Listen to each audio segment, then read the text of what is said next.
Oi, oi! Então a gente vai falar hoje um pouco sobre o iluminismo, que está totalmente ligado às bases liberais de uma sociedade, que está totalmente ligado à razão, tá? Então, quando a gente fala de iluminismo, a gente está falando sobre ciência, sobre experimentação, tá? Sobre empirismo, sobre razão. Ou seja, se a gente for pensar no contexto de iluminismo, a gente tinha acabado de sair da Idade Média. A gente ainda estava passando por um processo de Idade Moderna, de início da Idade Moderna. Então, o que era o centro na Idade Média, né? O centro da Idade Média, que a gente chama de etnocentrismo, era a ideia de Deus no centro do universo, Deus no centro. Então, quando a gente vai para a Idade Moderna, o iluminismo ele veio com uma ideia de antropocentrismo, que era a ideia do homem no centro do universo, tá? Então, durante esse período começa a surgir alguns pensadores, matemáticos, físicos e filósofos que falam sobre a ideia de que o homem era a razão. E aí a gente entra em alguns conflitos, né?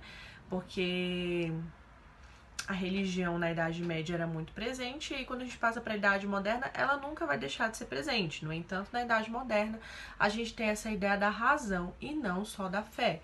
Então, as pessoas elas param de viver só pela fé e aí começa a se entender algumas teorias cartesianas, por exemplo, do René, né? Do Descartes, que era uma ideia de racionalização. Mas a gente vai destrinchar isso aos poucos durante essa videoaula, tá? E aí, como eu já falei, o iluminismo ele vem com uma ideia que tem uma base liberal. Então, o iluminismo tem muita influência na queda do antigo regime, tá? E aí tem algumas coisas que eu tenho para falar sobre isso, que é absolutismo, sociedade estamental e mercantilismo. Então, quando o iluminismo vem, ele traz para o absolutismo a divisão de poderes. Para a sociedade estamental, ele traz a igualdade de direitos. E para o mercantilismo, ele traz o liberalismo econômico. O que seria isso, né? Divisão de poderes, a gente tem um filósofo que ele vai falar sobre isso, e aí tira o poder que está totalmente centralizado no rei e divide esse poder para que o rei não fique unicamente e exclusivamente sendo o líder principal, tá? Então, o rei ainda é muito forte, ainda está muito presente, né? A ideia de monarquia ainda está muito presente, principalmente na Inglaterra. Mas ele vem com essa ideia de divisão de poderes mesmo, tá bom? E tá, vou falar um pouquinho sobre alguns filósofos, matemáticos e físicos, como eu já falei. O primeiro é o Descartes, que eu já tinha falado, que ele é chamado de pai da razão. Então, uma famosa frase que provavelmente vocês conhecem é aquela frase: penso, logo existo. Então, ele acreditava muito nessa questão da razão, da racionalização das coisas, né, das provas concretas e da experimentação. E algo também que o Descartes ele fez acontecer naquele período da história era o questionamento, que antigamente as pessoas não se questionavam tanto, então se questionar talvez fosse até pecado. Então o Descartes ele vem com a ideia de se questionar e do homem questionar o mundo, enfim. E aí outro físico, né, que a gente tem é o Isaac Newton. Ele acredita muito no pensamento científico, né, ele não acredita no aleatório, então as leis da natureza são muito importantes. E assim, gente, lembrando que o Descartes e o Isaac, eles não estavam necessariamente dentro do iluminismo. No entanto, eles foram os precursores, né? Foram eles que deram início a isso. São eles que são a base de muitos outros filósofos que vai vir pela frente, que a gente vai falar também um pouquinho em aula.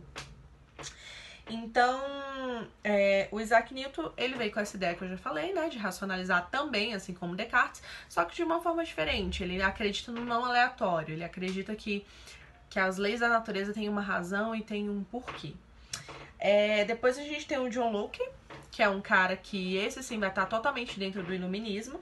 Ele de fato acredita nos direitos garantidos pelo Estado, ou seja, a economia que você vive, né, a questão, como é que eu posso falar? Não só a economia política, mas o dinheiro mesmo, o que você gera, a sua renda, né? A gente acabou de sair de um período feudal, entrando num período de industrialização. O Estado tem o dever de te propor essas coisas, de te dar essas coisas, né? Então, você também... É como se você fosse um pacto que você fizesse de acreditar totalmente no seu líder e confiar nele, mas que você também tinha direito de tirá-lo se ele não te... se as ideias dele não fossem de acordo com as suas, né? Então era o Estado trabalhando junto com a sociedade, assim, basicamente as ideias do John Locke.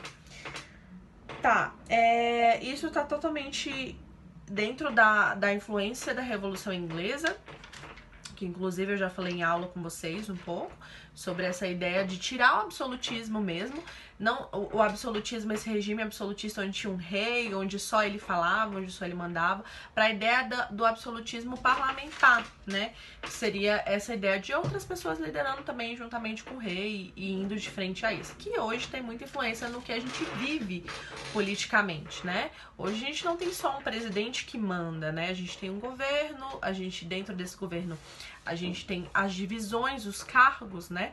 Que seriam os deputados, os vereadores, os prefeitos e toda essa banca que compõe um governo, né? Um estado pra gente hoje. As ideias liberais, elas estão dentro do iluminismo, que são essas ideias de fim do absolutismo, um Estado totalmente democrático, que é essa democracia moderna, e a divisão dos poderes, que seria o legislativo, o judiciário e o executivo, que a gente já vinha falando também.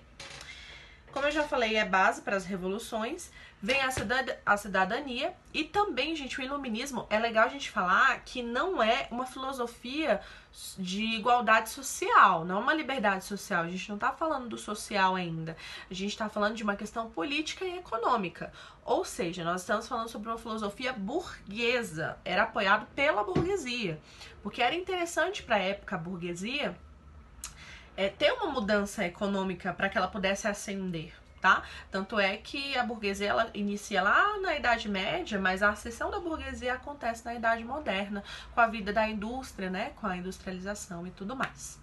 Beleza? Então é legal a gente pensar nisso, né? Coisas para lembrar que era uma filosofia burguesa, que na verdade não tinha a ver com a questão social, a gente ainda não está falando de social, a gente está falando totalmente da questão econômica e política.